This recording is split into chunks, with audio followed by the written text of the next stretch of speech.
If you've ever lived in a neighborhood with a homeowners association, then you've probably met a Karen. Ours is a walking stereotype, entitled, bossy, and somehow convinced the world revolves around her clipboard and a copy of the HOA guidelines she printed back in 2009.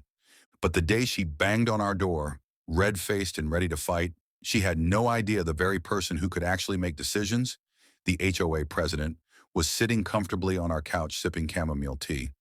And yes, it was glorious. Let me set the stage. My husband and I moved into our quiet cul-de-sac about 8 months ago. We're in our 30s, quiet professionals, no pets, no wild parties, just the occasional Sunday BBQ and a garden I'm entirely too proud of. From the first day we noticed Karen. She lives diagonally across the street, always peeking through her blinds or patrolling the sidewalks like she's on some sort of suburban security shift. She issued her first warning to us 2 days after move-in, a post-it on our mailbox about unsanctioned decorative gnomes. Yes, gnomes. We tried to be diplomatic, but as the weeks passed, the complaints kept coming. Our grass wasn't uniform enough. The solar lights were distracting. We once left a broom leaning on the porch and were told we were degrading the neighborhood aesthetic. The final straw came one Saturday afternoon. We were hosting a small tea for a few new neighbors. Nothing rowdy, just pastries, conversation, and our not-so-secret VIP guest, Marcia Bennett, the HOA president. We'd gotten to know Marcia at a community cleanup, and she turned out to be down-to-earth, fair, and surprisingly fed up with Karen's antics. We invited her over to chat, share ideas, and yes, clear the air about some of the ridiculous complaints Karen had been circulating.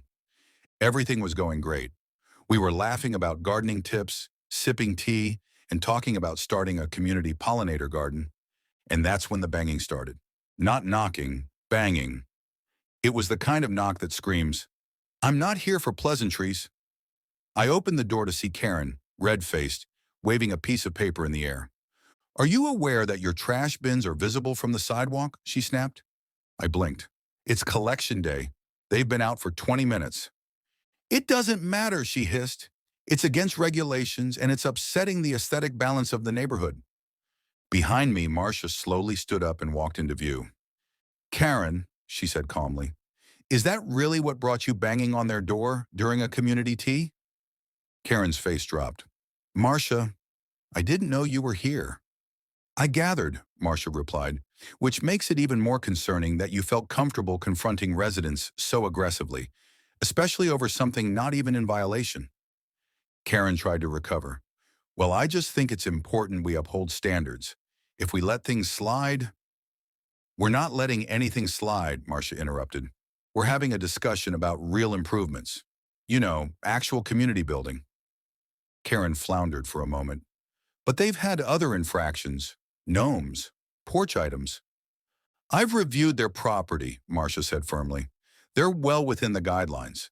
Frankly, I'm more concerned about how often you've been misrepresenting your authority." And that's when Karen's mouth finally closed. Marcia turned to us. "Sorry for the interruption. Why don't we finish our tea?" Karen mumbled something about having things to do and scurried off. The best part? Marcia stayed for another hour. 2 other neighbors dropped by. We talked about forming a real neighborhood beautification committee, with Karen not at the helm for once. The week after, a letter went out to all HOA members clarifying the difference between actual policy violations and personal grievances. It also included a reminder: only elected members may issue official HOA notices. We haven't heard a peep from Karen since. So here's the takeaway. Some people love to throw their weight around, but sooner or later they'll knock on the wrong door and find out they're not the one in charge after all.